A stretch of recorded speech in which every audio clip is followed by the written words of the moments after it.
नमस्कार। आज हम लोग जो सीखेंगे वो है 2024 का। अब लोकसभा निर्वाचन आने वाला है, इलेक्शन आने वाला है। तो आज हम सीखेंगे। धर्म सर, हाँ सर, नमस्कार। नमस्कार नमस्कार। आज हम लोग सीखेंगे एक ऐसा absurd चीज जो फ्री में तो कोई नहीं देता। चलिए, ठीक है। लेकिन उसको बोलते हैं इलेक्शन एस्ट्रोलॉजी। और मैं चाहता हूं आप लोग इसको सीखे।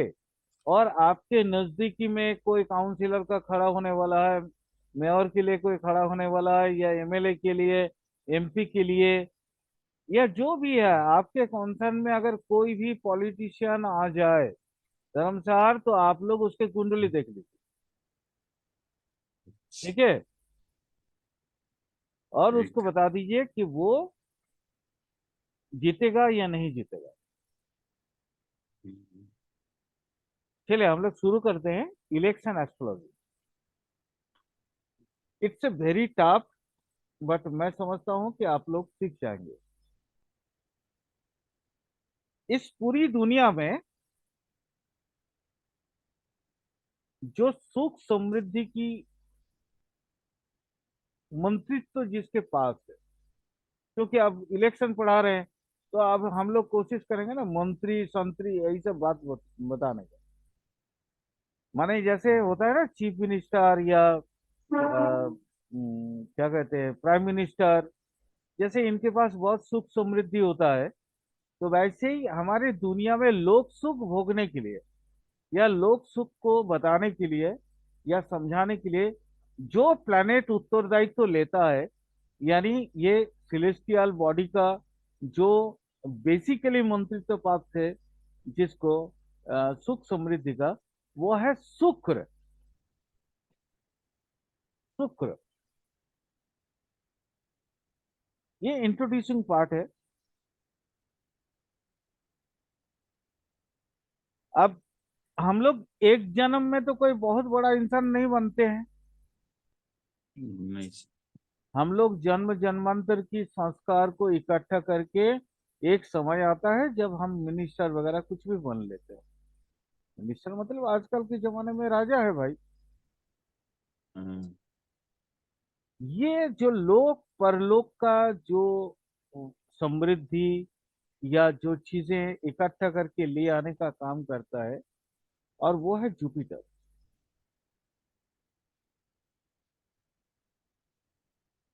जुपिटर, अगर ये हमारी पौराणिक कहानी को देखे, तो जुपिटर है कौन?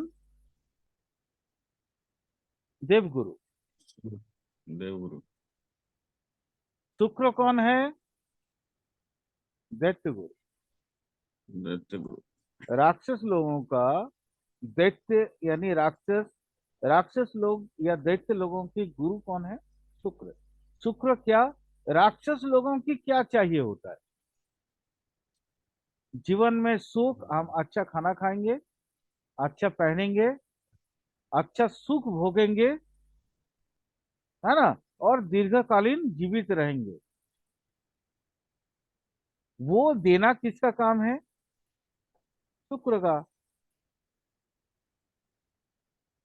और देवगुरु कौन है? जो ना बेसिकली ज्ञान देने वाले हैं, जो ज्ञान की जरिए आपके वैतरणी को पार कराने वाले।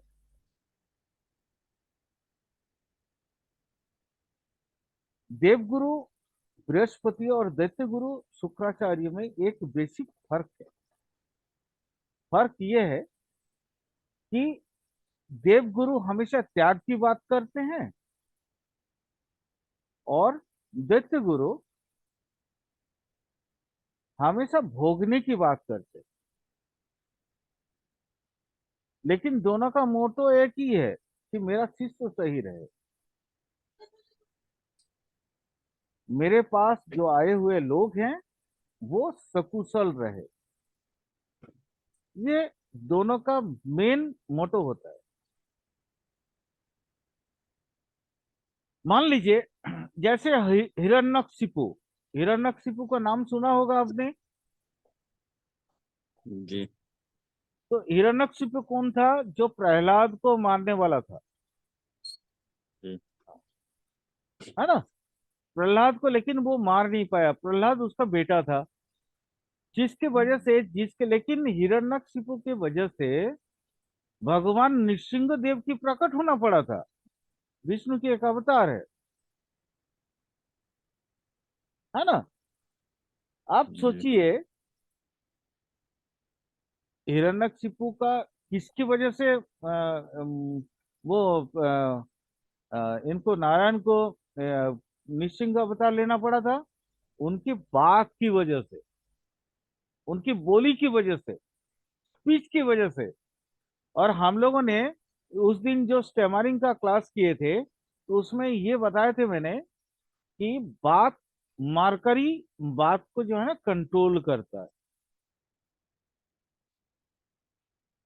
तो पब्लिकली अब जो भी बातें बोलेंगे या कुछ भी, जो भी चीजें करेंगे, वो किसके ऊपर प्रभावित, माने कौन ग्रह उसको प्रभावित करता है? मार्करी, याद है ना? आपने उस दिन क्लास में थे नहीं क्या धम सर? कोई बात नहीं, चलिए। मार्करी को कहा जाता है मैसेंजर ऑफ गॉड, यानी वो गॉड का एक एजेंट है।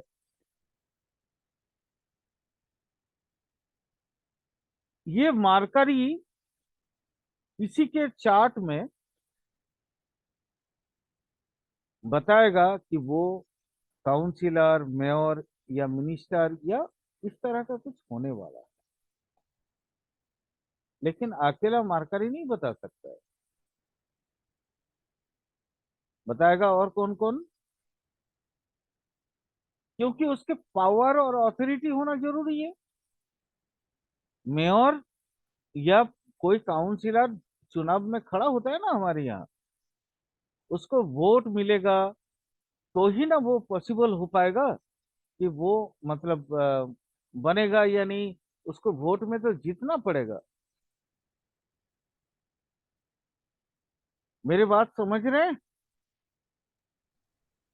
अभी तो निर्विरोध भी चुना जा रहा है इसमें। हाँ, निर्दल, वो भी बताऊंगा, वो भी बताऊंगा, वो भी बताऊंगा, हर चीज बताऊंगा। जब इलेक्शन हम लोग जब पढ़ रहे हैं, तो हर चीज पढ़ेंगे, कैसे होता है, क्यों होता है। यही मार्करी, जब पावर होता है, पावर मिलता है उसको मार्स से, मंगल से। मंगल, ये मंगल, और मंगल अगर बहुत अच्छे जगह पे हो और बहुत स्ट्रांग हो और मार्करी को अच्छा से सपोर्ट करे, तब आप समझ लीजिए वो आदमी पॉलिटिक्स में अपना पैर जमाएगा।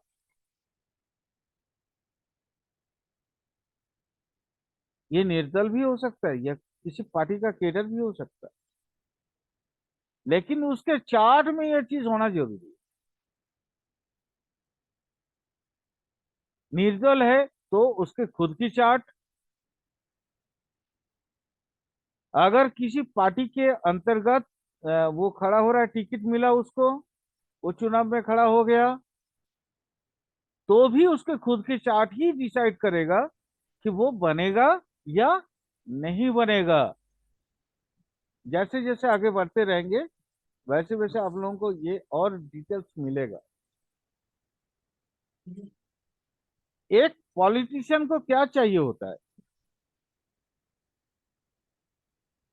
याद रखिएगा। एक पॉलिटिशियन को ना सबसे बड़ा जो चीज चाहिए होता है, वो दैट इज ट्रस्ट। आज मोदी पे कोई भरोसा करता है? करता है ना? हम्म। ममता पे भरोसा करता है? हम्म। करता है ना? जी। तो नीतीश पे कोई भरोसा करता है? या कोई भी लीडर, कोई भी 108 कोई भी लीडर। भाई हम लोग तो यहाँ पार्टी नहीं कर रहे हैं ना, नहीं। राजनीति कर नहीं रहे हैं, राजनीति को समझ रहे हैं। जी तो ये कोई भी पार्टी XYZ, वो लीडर कैसे बनता है? उसके इंसान उसके ऊपर ट्रस्ट करता है। ये ट्रस्ट कहाँ से आता है? ये ट्रस्ट देता है सन सेटन। अगर सेटन अच्छा हो, अस्तमित ना हो, सेटन अच्छा पोजीशन लेके बैठा हो, शान के साथ बैठा हो, अस्तमित लेकिन शान के साथ, कंजंक्शन में, शान के साथ कोई भी ग्रह बैठता है अस्त हो जाता है। लेकिन चूंकि सूर्य का पुत्र है शनि, इसलिए शनि को अस्त नहीं मानते हैं। क्योंकि एक बाप अपने बेटे का भला चाहेगा, बुरा कभी नहीं चाहेगा। तो शनि अगर सूर्य के साथ हो, कंजंक्शन में, तो शनि उसको वहां पे अस्त का प्रभाव नहीं पड़ता, क्योंकि बाप बेटा का रिश्ता है। शनि लेकिन आपके अपने बाप को अच्छा नहीं मानता है, बट सूर्य अपने बेटे को अच्छा मानता है। इसलिए सूर्य सूर्य कौन सा कारक है? गवर्नर का। गवर्नेंस सूर्य से आता है, शनि से नहीं आता। इसलिए सूर्य और शनि अगर इकट्ठा हो तो उसको हम खराब नहीं मानेंगे election astrology. But election astrology में ट्रस्ट आता है शनि से। शनि किसी का बहुत अच्छा है तो लोग ना उस पर बहुत अंधविश्वास करते हैं। उसके एक आवाज में धुआंधार तरीके से लोग जमा हो जाते हैं। और पॉलिटिशियन कौन है? जिसके नाम से जनता इकट्ठा होता है ना सर? जी सर, सही बोले ना? एकदम सर, सही, 100%। लेकिन एक पॉलिटिशियन का सबसे बड़ा जो चीज चाहिए होता है वो क्या है सर? उसके वार्तालाप, उसकी बोलचाल की ढंग शैली, है ना? जी अगर वो मंच पे खड़ा होके आपसे कनेक्ट नहीं कर पाता है या ओरेशन कर नहीं पाता है, कॉन्विंस नहीं कर पाता है, तो क्या आप उस पे भरोसा कर पाएंगे? नहीं। तो कन्विक्शन पावर भी उसके अंदर होना चाहिए। और ये ये जो चीजें देता है, ये सारा मैक्सिमम शनि से आता है। ये मैक्सिमम चीजें जो है ना शनि से आता है। दूसरा, एक कौशल अवलंबन करना पड़ता है, एक कौशल उसको सीखना पड़ता है, लोगों को कैसे कन्विक्स किया जाए, कन्वेंस किया जाए, या माने लोगों का विश्वास कैसे, भरोसा कैसे अपने ऊपर हावी किया जाए। ये मार्करी और शनि दोनों चीज उसको दिखा देता है, सिखा देता है। लेकिन ये सब होने के बावजूद भी वो पॉलिटिशियन नहीं बन सकते। पॉलिटिशियन बनने के लिए सबसे जो ज्यादा मेजर चीज चाहिए, और वो सबसे बड़ी बात जो मैं बता रहा हूँ, दैट इज फॉर्चून। उसका लाभ साथ होना चाहिए। अगर वो लाकी नहीं है, यानी नाइन्थ हाउस उसके पॉजिटिव नहीं है, फेवरेबल नहीं है, जुपिटर फेवरेबल नहीं है, मार्करी फेवरेबल नहीं है, मार्स फेवरेबल नहीं है, तो वो आदमी चाहे कुछ भी कर ले, वो बड़ा पॉलिटिशियन कभी भी नहीं बन सकता।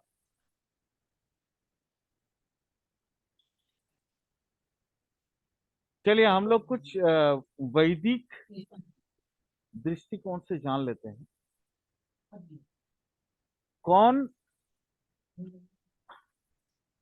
मिनिस्टर बन सकता है?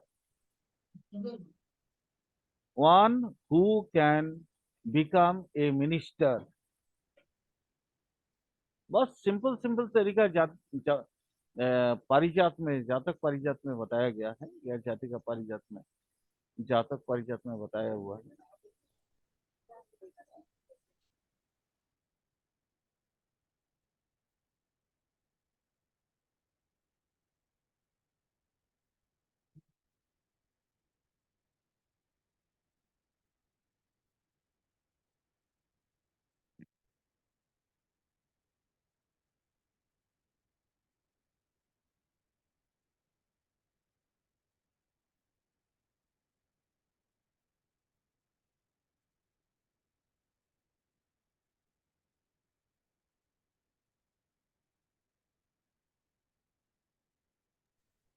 सन मार्स मरकरी सेटन अगर कॉन्जॉइंट हो तो वो मिनिस्टर बनता है। ये कृष्णमूर्ति पद्धति में हम लोग इसको इस तरह से देख सकते हैं कि सेटन के साइन हो, मार्स की स्टार हो, और मरकरी का साब हो, तो फिर वो व्यक्ति मिनिस्टर बनेगा। मरकरी, यहाँ देखिए, ये गुरु जी की बात है, ये मेरी बात नहीं है, ये गुरु जी ने खुद बताया हुआ है। ऑनरेबल कृष्णमूर्ति जी खुद बताए हैं कि मरकरी, ये कृष्णमूर्ति जी की बातें मैं बता रहा हूँ अभी, मैं जो अभी लिखा ये कृष्णमूर्ति जी की बातें हैं। अनुराधा स्टार जो सेटन ने गवर्न करता है, और मार्स की साइन हो, और सब बिलोंग हो, सब इससे सान या मरकरी से हो, तो वो व्यक्ति इसकी कॉन्जॉइंट पीरियड में मिनिस्टर जरूर बनता है। ये हमारी गुरु जी की बात है, मेरा नहीं है। दूसरा, मून मरकरी जुपिटर वेनस और सेटन अगर कॉन्जॉइंट हो एक हाउस में, राशि में नहीं, साइन में नहीं। जी।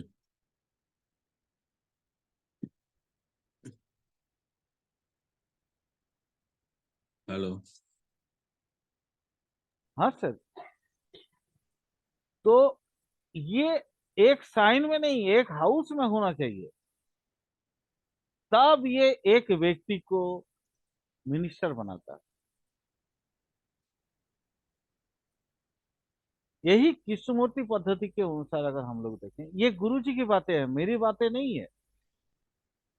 गुरु जी की अरिष्ट अतरिष्ट बोल के एक यह आता है, क्या बोलते हैं वो, पत्रिका आता है, उस पत्रिका से मैंने ये लिया हुआ है।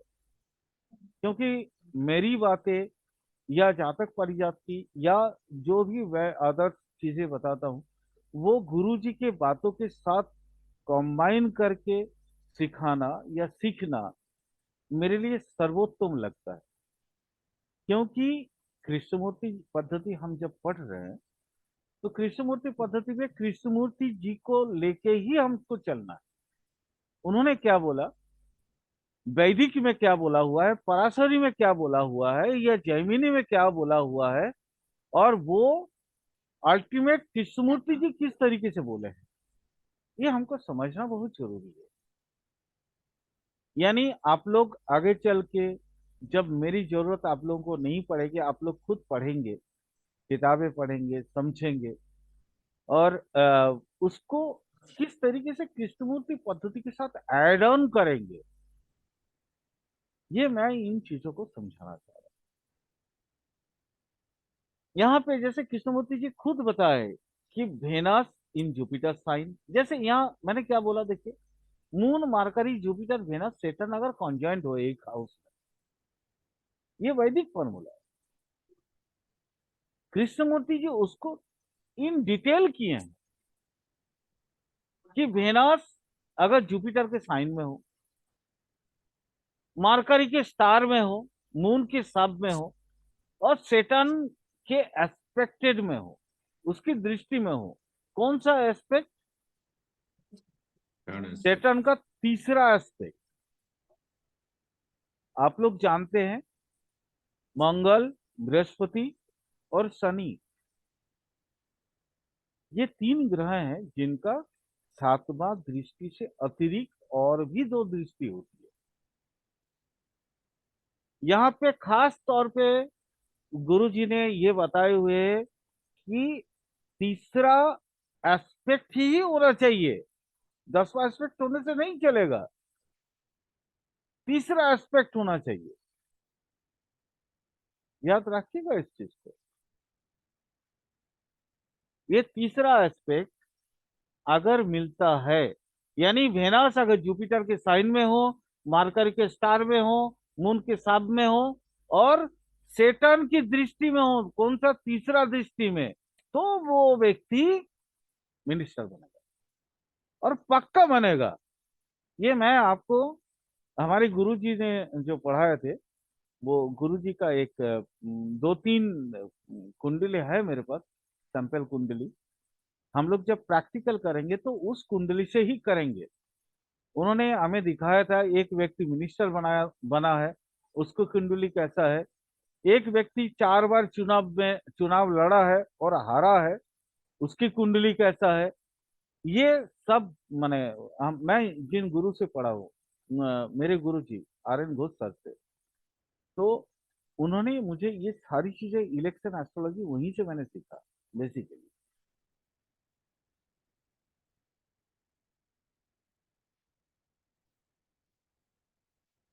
इसके अलावा और कौन सा कॉम्बिनेशन हो सकता है? तो सेटर्न अगर मार्करी के साइन में हो, जुपिटर के स्टार में हो, और मून के साथ में हो, और वेनस से वो दृष्टि मिले उसको, एक्सपेक्टेड हो, तो भी वो व्यक्ति सेम रिजल्ट पाएगा, तो भी वो व्यक्ति सेम रिजल्ट पाएगा। और क्या होगा? वो मिनिस्टर बनेगा। 2024 का चुनाव आने वाला है भाई, जी सर। इसलिए आज मैंने सोचा कि इलेक्शन एस्ट्रोलॉजी को पढ़ा दिया जाए, ताकि आप लोगों के पास कोई भी क्लाइंट आए, कम से कम आप उसको देख पाए, समझ पाए, और ये बता पाए कि भैया आप जीतोगे या नहीं जीतोगे। मैंने खुद एक होरारी किया हुआ था इससे पहले, जब यहाँ पे हमारी विधानसभा का चुनाव हुआ था, और वो बहुत माने क्या बोलते हैं, बहुत बड़ा एक सीट का था। मैं उसका अभी जिक्र नहीं करूंगा, लेकिन कभी मैं क्लास में जरूर बताऊंगा कि मैंने क्या देखा था, और वो कुंडली अभी भी है मेरे पास, और मैंने जो भी बताया था वो सही हुआ था।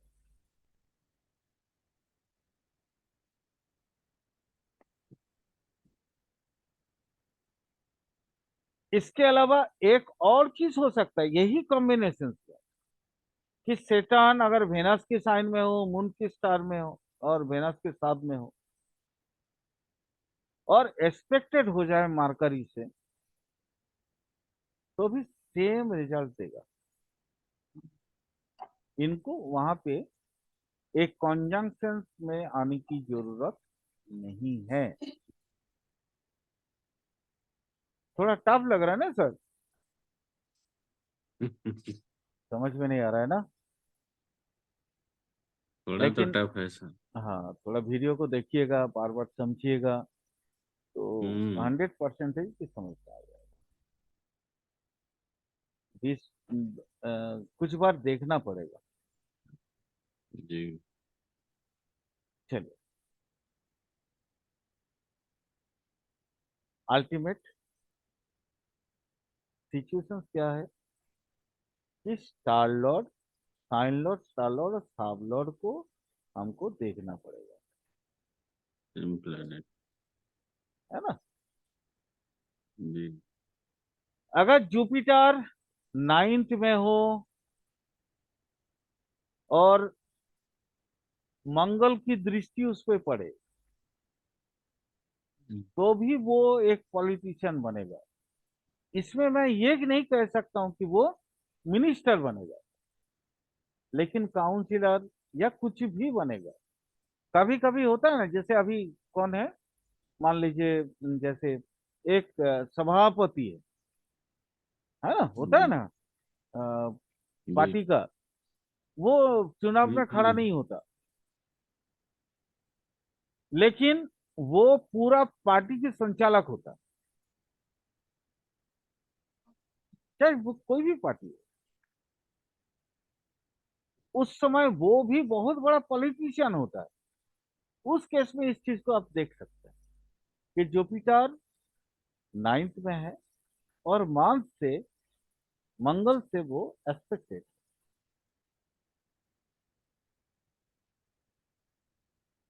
अगर तीन ग्रह इकट्ठे बैठे हो एक ही साइन में,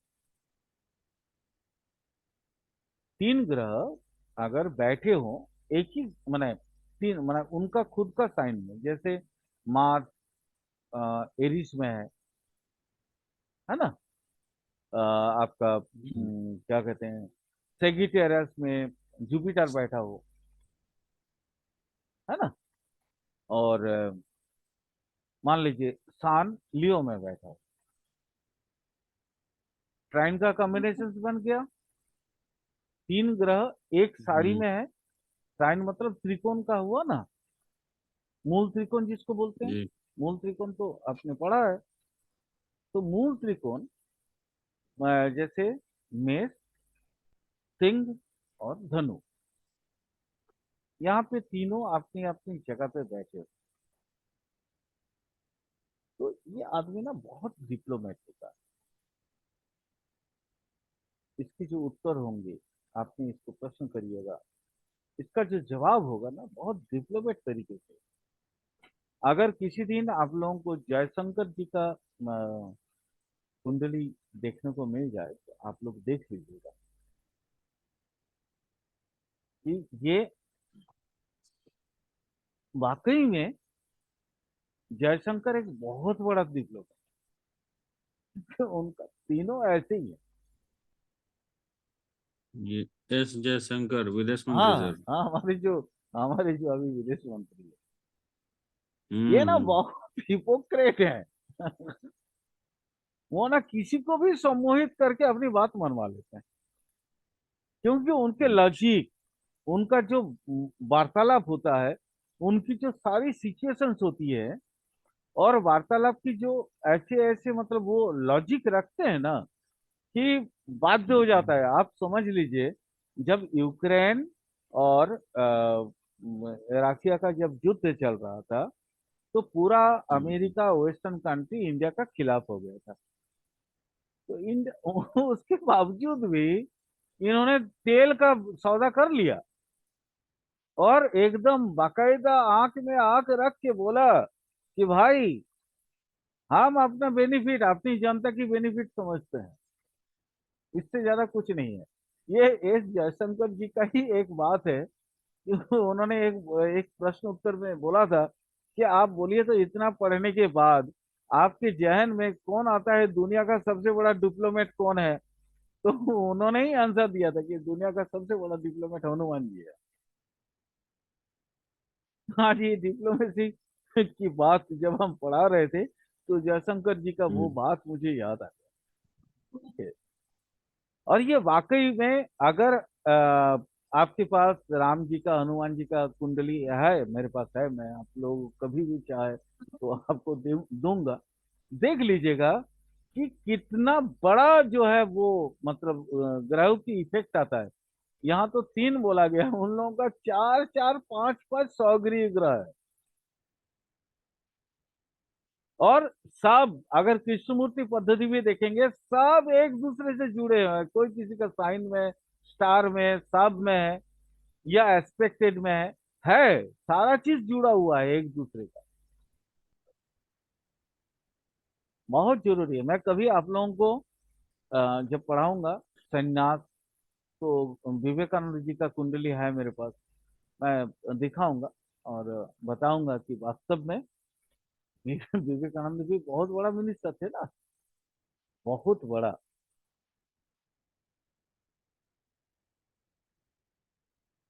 देखिए,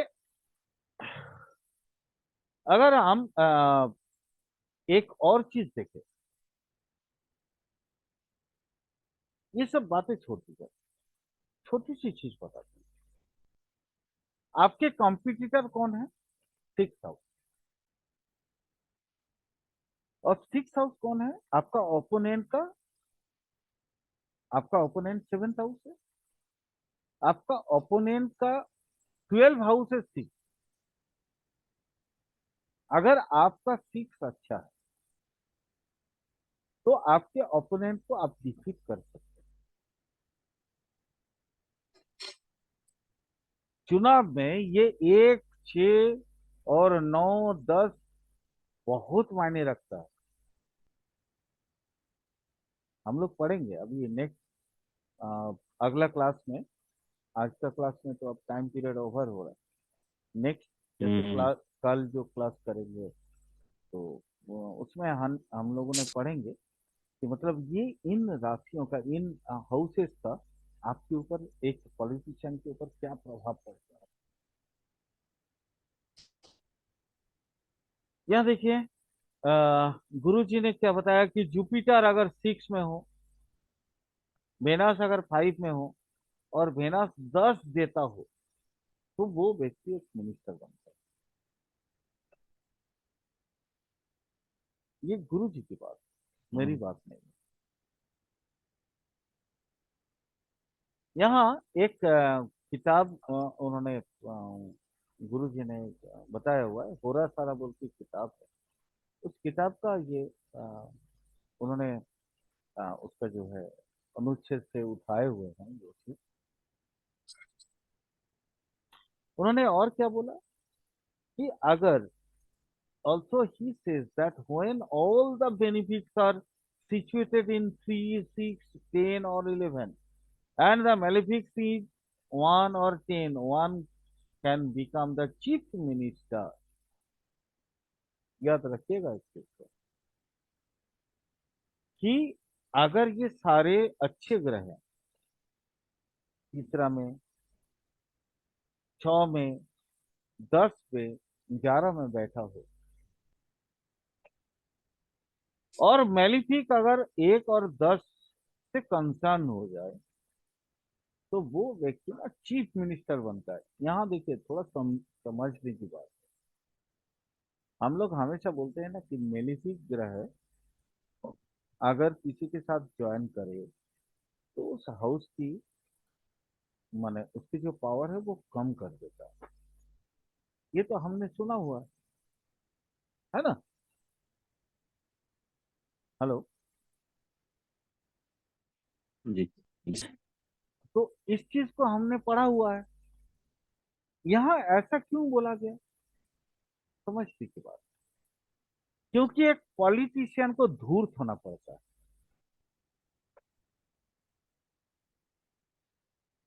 खाली वो अच्छी अच्छी बात बोलेगा तो वो पॉलिटिक्स नहीं कर सकता। इसीलिए एक मेलिफिक होना जरूरी है। 10, वहां उसका जो अथॉरिटी है, उसका जो पावर है, उस पावर की, हर कोई पॉलिटिशियन अपनी पावर का मिसयूज कहीं ना कहीं करता ही है। इसलिए 3 मेलिफिक होता है।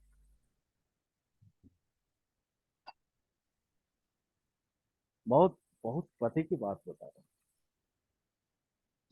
पहला और 10वां हाउस अगर मेलिफिक ना हो तो व्यक्ति ना धूर से नहीं बन।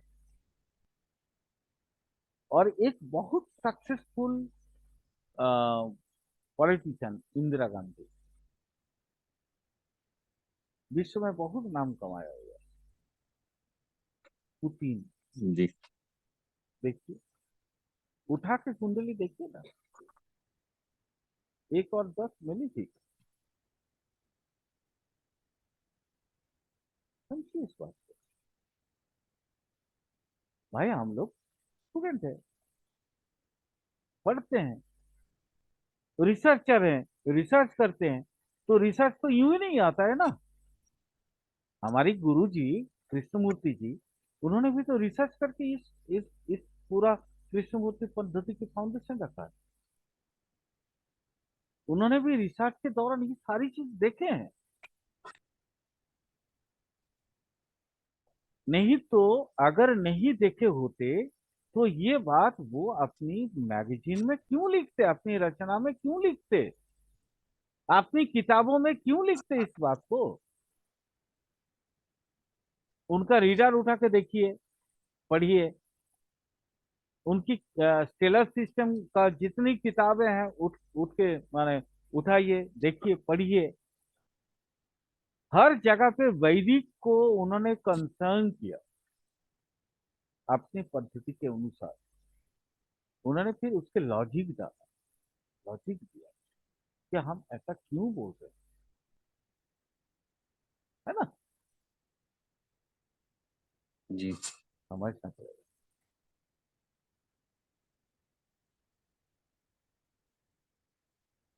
एक क्लास में खत्म नहीं होगा सर। इलेक्शन एस्ट्रोलॉजी बहुत बड़ा है।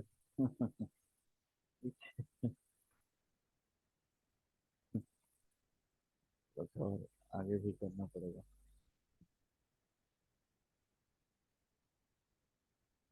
चलिए थोड़ा सा और आगे चलते हैं। अगर बेनिफिक प्लैनेट 6 में, 7 में, 8 में हो और वो मून साइन से काउंटेड हो, जिसको बेसिकली वैदिक में बोला जाता है चंद्र अधियोग। चंद्र जैसे हम लोग कुंडली बनाते हैं ना, लगन होता है ना, एक आपका लगन होता है, एक चंद्र लगन होता है, एक सूर्य लगन होता है। ये 3 लगन से, चंद्र लगन से, चंद्र को लगन मान के अगर आप देखिएगा 6, 7 और 8, 6, 7 और 8,